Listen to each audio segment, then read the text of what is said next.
BJP ने चल दी है ऐसी चाल कि फंस गए हैं ओवैसी। इसके साथ ही लालू प्रसाद यादव की भी टेंशन बढ़ गई है। जी हां, दरअसल बिहार की सियासत में इफ्तार पार्टियों का अपना महत्व है। अभी रमजान का पाक महीना चल रहा है। बिहार विधानसभा चुनाव से ठीक पहले इफ्तार पार्टियों की वजह से हलचल बढ़ गई है।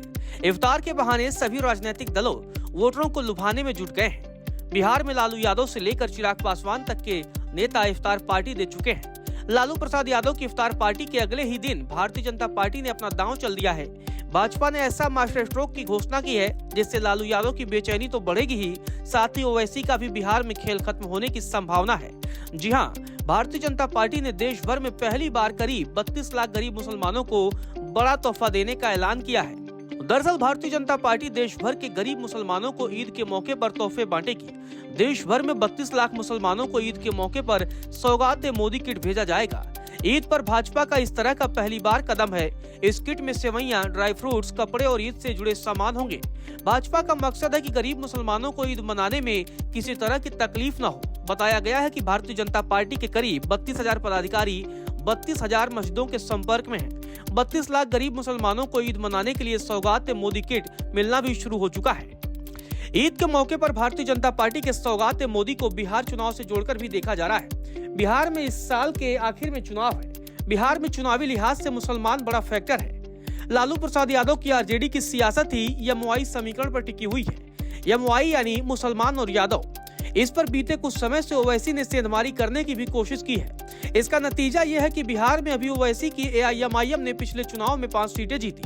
ओवैसी बिहार के मुसलमानों को कहते रहे हैं कि एआईएमआईएम ही उनका भला कर सकती है। उनकी आवाज उठाने वाली केवल एआईएमआईएम पार्टी ही है। चलिए अब आपको बताते हैं कि आखिर ओवैसी की बिहार में कितनी ताकत है। दरअसल बिहार में ओवैसी के ताकत का अंदाजा सीटों से लगाना ठीक होगा। साल 2020 के बिहार विधानसभा चुनाव में ओवैसी की एआईएमआईएम ने 5 सीटें जीती थी।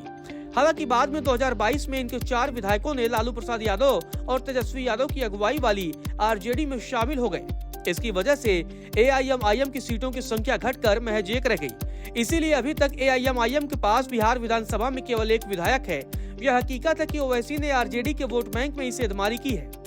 अब जब भारतीय जनता पार्टी ने मुसलमानों के लिए ईद पर सौगात मोदी किट देने का ऐलान किया है तो इससे साफ है कि ओवैसी की टेंशन बढ़ेगी। ओवैसी अक्सर मुसलमानों को भाजपा का नाम लेकर डराते रहे हैं। ऐसे में भाजपा के इस दांव से एआईएमआईएम के पास छटपटाने के अलावा और कोई विकल्प नहीं बचा है।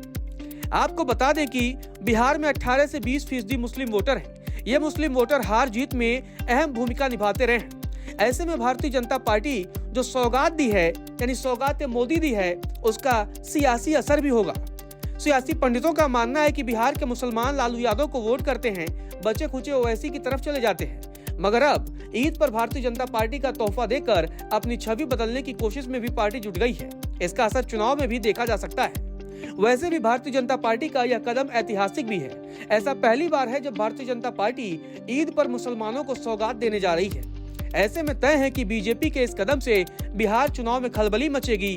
लालू प्रसाद यादव की टेंशन तो बढ़ेगी, साथ ही ओवैसी का कहीं बिहार में द एंड न हो जाए। आपको बता दें कि बिहार में इस साल के आखिर में विधानसभा चुनाव है। हालांकि पीएम मोदी के नाम पर सौगात मोदी किट देने की योजना को लेकर अब कई सारे हिंदू दल भी बीजेपी पर निशाना साध रहे हैं और इफ्तार पार्टियों को जो दौर शुरू हुआ है उसको लेकर भी बीजेपी को आड़े हाथों लिया जा रहा है।